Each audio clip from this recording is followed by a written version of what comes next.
right, second hour of the show here on a Tuesday. Chris Brown, Steve Tasker, and you know what that means. That means we're joined by our good friend Dan Orlovsky here in hour number 2, whose appearances on One Bills Live are presented by Caesars Sportsbook, an official mobile sports betting partner of the Buffalo Bills. Fresh off the late Monday nighter, I think we might have to name Dan an honorary member of the Traveling Wilburys because the guy's logging some air miles big time here. So, Dan, thanks for making time for us in light of your ridiculous schedule. And I guess the first thing I wanted to ask you out of the chute here regarding Bills Jets is just the sharp contrast from week 1 to week 2 for the Jets. I think was startling for a lot of people. People were wondering if they should expect more from the Jets after, an inspiring performance in which the offense put up 32 points. I think it was the first time they scored over 30 points in like 4 seasons offensively, and yet they play the Bills, a team they're wholly familiar with, and things come crashing to the earth with a thud for the Jets after 1 week where people were wondering, could things finally be different? Yeah, I think watching the Steelers defense play week 2 against the Seahawks was a little bit more telling of the struggles that they're experiencing. Yeah. I think for the Jets, Justin played so well in week 1 and threw the ball so well in week 1. And then in week 2, and really early on, there was some misses that sailed some throws that were open receivers that would have kind of continued drives or gotten them more snaps. And so who knows what would have been the case. And so just a different level of struggle for their offense. And then it kind of steamrolled. It got to a point where, that game got out of hand very quickly. And Justin's injury and whatnot, I was surprised that their offense was so stagnant in New York against Buffalo. Now, I think part of it is, there were some runs still that hit for the Jets. I mean, not as many as obviously week 1 with Baltimore. And while there were some better things by the Bills defense run structure wise, I do think that there were some runs that hit for the Jets that, if a couple of those passes are completed to kind of continue the chains on the field, they would have had a little bit more success. Yeah, what was different for the Bills defense this last week? Yeah, I would tell you, Steve, I think their run fits were a little bit better. It's something that I'm going to keep my eye on throughout this season. That used to be a stone cold strength of theirs. And it's gotten incrementally worse over the past couple seasons, maybe not as consistent. And so I do think that their run fits were better, and that allowed them to make sure that you didn't get as many of those explosive or chunk runs. So I want to see if that continues to be something that is a reliable part of the defense. I think the second thing that I'll keep my eye upon is, I think as a whole, run game wise, and I'm just speaking from an offensive perspective, watching the defensive tape. If I was playing against Buffalo's defense, I would continue to stress to my offensive linemen, strain on your blocks in the run game, strain, because I think it's fair to say as a group, they're struggling to get off of blocks at times, and that leads to a little bit of a lack of discipline in those run fits. So yes, improvement, different opponent, but I still think that, there's definitely some areas they got to grow in. Yeah, and we've already talked about this a little bit already, Dan, but Devon Achane has been a Bills killer. I mean, he's got 6 touchdowns in 4 career meetings against this team, and yeah, I think it might partially be a byproduct of all the attention that Buffalo pays to Waddle and Hill to kind of keep a lid on things, light boxes, things like that. But, I mean, you tell me if it's something different, because I know he's dynamic, out in space where they use him a lot in the passing game. And, if he doesn't step out of bounds last week, he might win the game for the Dolphins at the end there. So what makes him such a headache? And how much does he benefit from having Hill and Waddle stretching the field? Yeah, right now he's the best player in their offense through 2 games. And what makes him dynamic speed? He's got unbelievable speed and really good versatility. And I think in their run game, he fits their perimeter run. Like, they want to run the ball to the perimeter. It's really the only part of their offense through 2 weeks, run game wise, that has been successful. They are not and will not run the ball in the middle, in between the tackles, but they want to get the ball in many ways out on the perimeter in their run game. And he was a massive part of their pass game with some of the angle routes or angle screens that he runs. Yeah, I mean, everybody benefits from Reek and Waddle on the field because there's a horizontal stretch and there's a vertical stretch, and so you're just expanding the defense, which is creating more space. He takes advantage of space, as good as any back in the NFL. So he's a big challenge right now for their offense. Their offense is struggling. There's moments when it looked good week 2 against New England, and there's moments when it really struggled. And so, it's an offense right now in Miami, I would say, there's moments when Tua looks risk averse, and then there's moments where Tua in the pass game looks like Tua in the pass game has for years. Ball is out on time, in rhythm, placed perfectly. And then there's moments when Tua makes some uncharacteristic, forced and poor decisions. And so I think that they're just trying to figure out what they can rely on and who they can rely on right now. All right, so let's say that you're an entire coaching staff in the NFL, and you're in the position of this. You've got your regular weekly routine. How do your priorities change? Give us a quick list of your priorities and how they change on a short week, on a Thursday night, from a Sunday afternoon game, as opposed to a seven-day between game stretch. Yeah, one, health. Guys got to make sure that they're taking care of their bodies even more so. So a little bit extra rehab, a little bit extra body care. I think 2, more mental stuff. You got to make sure that you're mentally aware of all the things that could get you beat in that game, that specific game. So, if you're the Buffalo Bills and you're playing the Miami Dolphins, what's going to get you beat is, not defending the perimeter runs and tackling well, and then, giving up vacancies in the middle of the field in the pass game, getting beat over the top, or not handling some of their emotions. And so I think the mental commitment to making sure knowing who your opponent is a really big deal. Obviously, the physical is not that big of a emphasis in that week, but I think it's taking care of your body and as much mental information that's necessary to make sure that you kind of have a really good idea of what you're going against, that so that their easy stuff doesn't beat you. Looking at Buffalo's offense through 2 weeks, Joe Brady has leaned into 12 and 13 personnel. They're Tons, man, tons. super high on Jackson Hawes. Aaron Kromer's called him the best blocking tight end he has ever seen in his entire coaching career, and the kid's a rookie. So where does it go from here, I guess, is the question, Dan, because I'm wondering does the opponent not matter? Do they like this package so much that it doesn't matter what the opponent is in a given week? They're going to use it at some point in the framework of their game plan each and every week. Oh, I absolutely believe it's become an identity of theirs, and it should.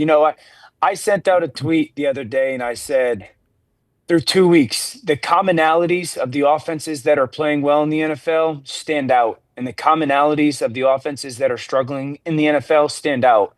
And I think that this hits the nail on the head.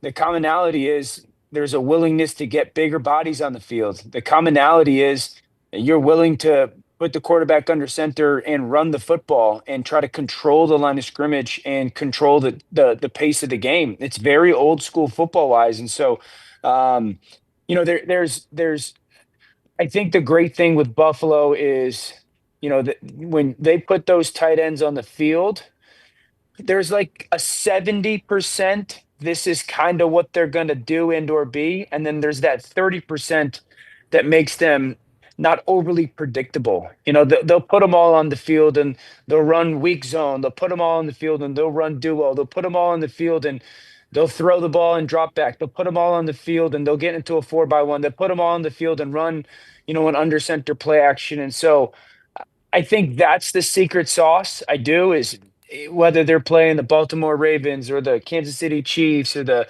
Houston Texans or the Denver Broncos or the Los Angeles Chargers, having the ability to control the line of scrimmage and keep the quarterback upright has become a huge part of theirs, and efficiency runs. And I don't think the opponent matters for them. Give us an idea of what the next step would be. Is this just going to be more of what they did? Because they were I thought they were a little bit different offense against the Jets, at least early on, than they were against Baltimore. Obviously, in Baltimore late in that game, they were pushing the ball down the field hard. They didn't do that early in the game, and they really didn't do it for most of the Jet game, although the score was out of whack. What are your thoughts about this offense? What do you think their identity is? I mean, Josh seems to be able to do whatever they can dream up. What do you think they're dreaming up? Yeah, I think it's like a chameleon rhino, Steve, because there's I keep going back to this size presence, this just physical size presence, and it's, sometimes the fullback's on the field with the extra tight end, or sometimes it's that sixth offensive lineman. So there's big bodies, and the nice thing is those big bodies can kind of do a couple different things. And so you can do a lot out of that. And Joe Brady already started to have. And then there's that chameleon element of, okay, well, yeah, they've got this extra tight end on the field, or extra offensive lineman on the field, but they're throwing, or they've got these three tight ends on the field, but they're in like a spread out formation. And so they can kind of be whoever and whatever they want. And so, I think that as long as they continue to be fundamentally sound and really hone in on those things when they're in those packages, you're going to get efficient runs. You saw it with James last week and last year, the explosive runs. I think that this, again, it's an offense that can kind of do what it wants when it wants. Looking at Miami's defense, there's a lot of change over there in terms of personnel from last year to this year. That's number one. And then number two, out of the gate here, these first 2 weeks, they've had trouble just getting stops. I mean, even Mike McDaniel said it in his Monday press conference. We can't wait until the second half of a game to get a stop. And the first 10 possessions by their opponents all went for points before Drake May took a knee at halftime last week. They had not stopped a team or forced a punt. Now, it got a little better in the second half this past Sunday, where they did force a couple of punts. But this is a problem. I mean, they're giving up over 3.5 points per drive on average. That's worst in the league. And they have the highest completion percentage allowed in the NFL so far this season at 78.8%. And they just played Daniel Jones and Drake May, not Lamar Jackson and Josh Allen. What the hell is going to happen this week? Yeah, they're struggling. I think that, you can see there's a lot of blown coverages. There's a lot of lost leverages. They're playing some newer names on their back end, and so that's become a concern. They're not getting to the quarterback, so quarterback's got a long time to throw the football. Their linebackers are struggling big time in coverage. I would tell you this is a game that I would not be surprised at all if Joe Brady comes out trying to throw the ball to James Cook a ton out of the backfield. That's something that New England had a boatload of success with, as well as Indianapolis with their tight ends. And so, this is a defense that right now is struggling. And I think, if you're Buffalo and Joe Brady and Josh, it's like, come out, guns a-blazing, come out throwing haymakers, come out throwing the football, and see if you can jump on them, obviously, to control the football game. But this is a defense right now that doesn't really have somebody that they feel that they can turn to, it looks like, and nor a something of a certain style of scheme. Dan, I'm still here. Did your lights go out, Dan? There you go. There you go. That's a bad sign for the Miami defense. I'm just going to say that right now. I was going to ask you some stuff about around the league. You saw Joe Burrow go down. Now the guy who comes in for him, whose name escapes me, Jake Browning came in. Browning. They were 4-3 with him in the lineup before. They're a good team. They're built a little bit like a fantasy team in Cincinnati, and as they move forward, they're going to have to go maybe the rest of the season if they decide to keep Joe out. But how do you overcome a loss of Joe Burrow at this point of the season? I mean, what about the Cincinnati Bengals and Joe Burrow and how that's going to play out over there? Yeah, you don't overcome the loss of Joe. It's not a shot at Jake Browning. He's going to give them chances to win football games. They don't matter in the long term this season. They just don't. You're taking away one of the great quarterbacks in the NFL. And so, for me, Steve, it's like you're looking forward to the future, and you're trying to, I said this This should change the way that Cincinnati goes about their business philosophically as an organization. You gotta make the daily philosophical commitment to protect that quarterback, and they haven't.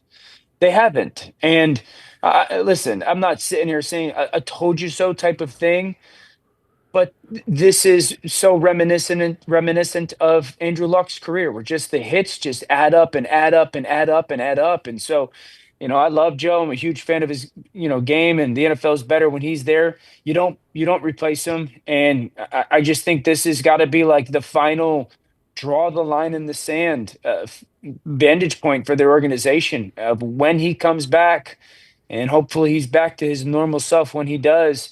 They gotta keep him upright way more than they have over the last 5 or 6 years. The other one that was of interest to me is what we witnessed last night in the early game before your telecast. Houston and Tampa. Tampa shorthanded due to injury. They eke out a win. Houston gives themselves a couple of golden opportunities to put points on the board there at the end, including a blocked punt deep in Tampa territory. And they did get the rushing touchdown from Chubb, but they're at the goal line.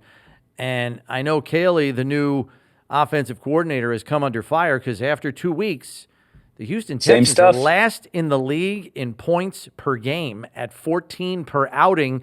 And Bobby Slowick, I don't know. I kind of thought he unfairly took the brunt of the criticism for C.J. Stroud's quote-unquote sophomore slump. He was the fall guy for that.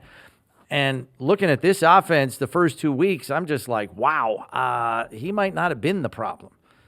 If you pressure Houston last year, they struggled mightily. If you pressure Houston for the first 2 games of the year, they struggle mightily. And what I mean by pressure them is like if you blitz them, it doesn't have to be an overwhelming all-out pressure.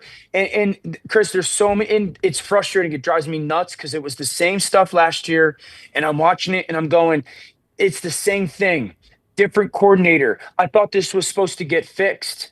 And it's when it comes to dealing with protection offensively, one, it has to start with what's the plan? Can we handle it? Two, can we communicate it? And then three, can we execute it? And the plan sometimes seems completely oblivious to the expectation of they can blitz you. And then can they communicate it? It doesn't seem that if there's 6 guys at the protection with 5 offensive linemen in the back, that all 6 are on the same page. They're almost every time someone's doing the wrong thing, it looks like. And then the execution part, you got backs that are blowing protections left and right. You got backs that are getting run through. You got offensive linemen going to block a guy that the running back is blocking. I mean, it's frustrating, man, because this is 2 years now for Houston's offense, and it still hasn't gotten fixed. And, just knowing defensive coordinators and people, you put that on tape, until you prove to them defensively that you can handle it, it's going to be an avalanche, and they still haven't. Yeah, and I was perplexed just by their offensive line decisions over the last offseason, just personnel-wise. I think you could very easily argue that their offensive line this year isn't as naturally gifted and talented as the one they had last year. That's some interesting personnel decisions there. I'm hard-pressed to say the Houston offensive line, just from a talent perspective, is better than they were last year. And from a protection perspective, to your point, they're certainly struggling just as much as they did last year. It's really perplexing, some of the personnel decisions. Last one. Give us a little quick synopsis. I stayed up and watched Chargers at Raiders last night.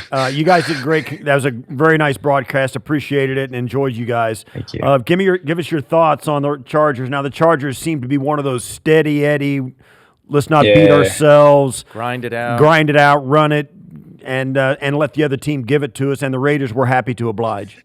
Yeah, I would tell you, I think it's as well coached a unit as there is in the league. And, both sides of the football defensively, it's a suffocating defense. They give you nothing. Play caller and quarterback, you get to a point where you're so patient that you're starting to chase big plays, and then you get that penalty or you get that forced throw and that's tipping.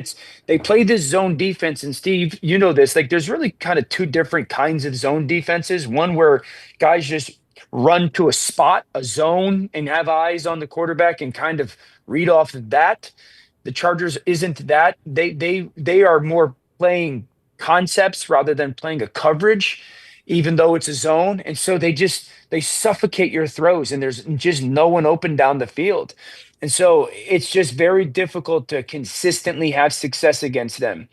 And then offensively, it just feels different this year with them. It feels like they are sitting there going, our quarterback's the best player in the NFL in our eyes, and we're going to put the ball in his hands on early downs and go heavy play action and create chunks that way and, dominate the football game. And while they only scored 20, they dominated the game. And Herbert's playing at an incredibly high level. Dan, thanks as always for the time. We appreciate it. Thanks, We'll man. catch up with you next week. Thanks, guys. Have a good week.